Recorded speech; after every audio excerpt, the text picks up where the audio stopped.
Hi friend, আমি Shila's cooking চ্যানেলের পক্ষ থেকে আপনাদের সবাইকে স্বাগত জানাই।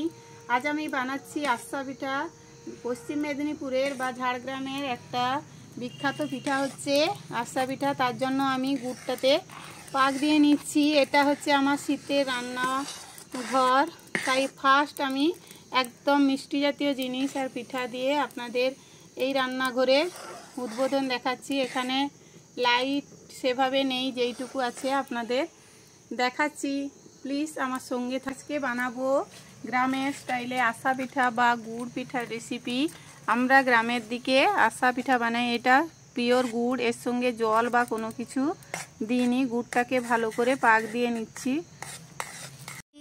গুড় পিঠা বা আমাদের গ্রামের মেদিনীপুরের একটা মিষ্টি জাতীয় পিঠা হচ্ছে আশা পিঠা বা গুড়ের পিঠা। এই পিঠাটা 1 মাস ধরে রেখে খাওয়া যায়। তার জন্য এই পিঠাতে শুধু গুড় আর লাগছে চালের গুঁড়ো, টাটকা চালের গুঁড়ো, যেমন শুকনা চালের গুঁড়ো পাওয়া যায়, ওটা দিয়ে বানালে হবে না।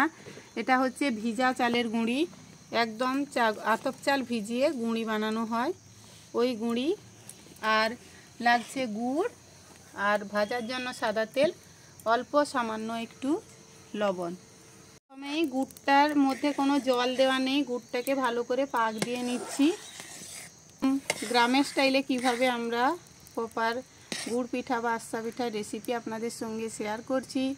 আর আমার এইরকম গ্রামের পিঠা শীতের রেসিপি হিসেবে আসতে থাকবে, আমার সঙ্গে থাকুন। পাশে এরকম একটু চিটচিট ভাব চলে আসলে তখনই আমি একদম সামান্য পরিমাণ লবণ দিচ্ছি। মিষ্টি জিনিসে একটু লবণ দিলে ওর টেস্ট ভালো হয়, তাই একটু লবণ দিয়ে দিলাম।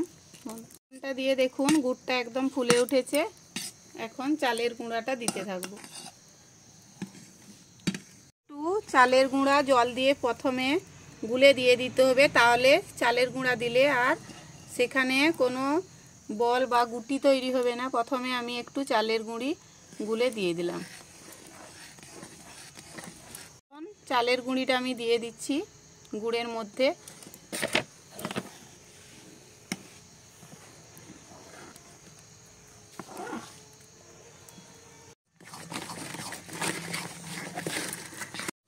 এরকম গুঁড়ি দিয়ে চারদিকে নাড়তে থাকতে হবে আর গুঁড়ি দিতে হবে।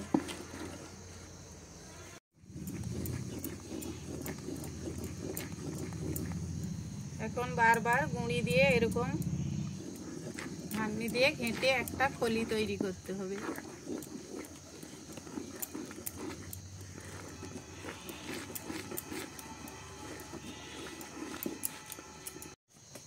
এরকম গুঁড়ি দিয়ে দেখতে হবে, যদি এরকম হয়ে যায় তাহলে ফলিটা হয়ে গেছে।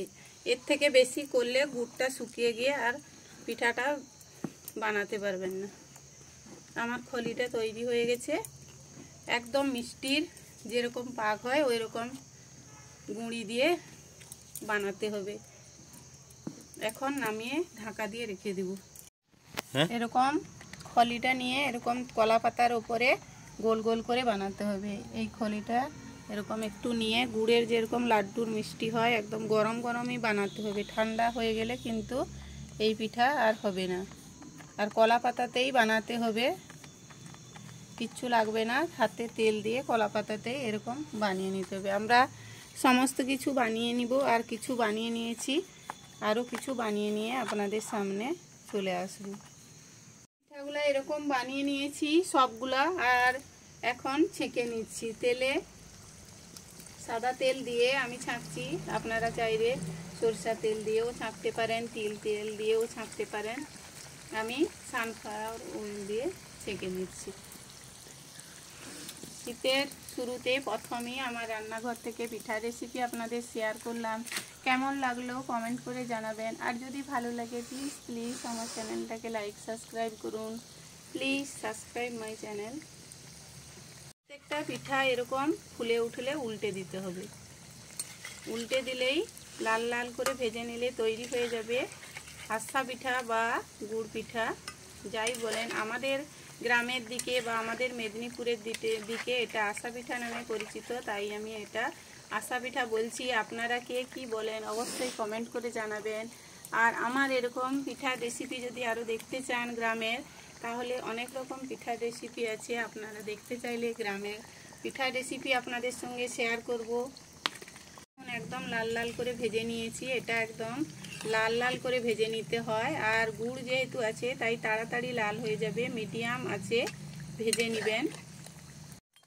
পিঠাগুলা দেখুন এরকম লাল লাল করে আমি উঠিয়ে নিচ্ছি।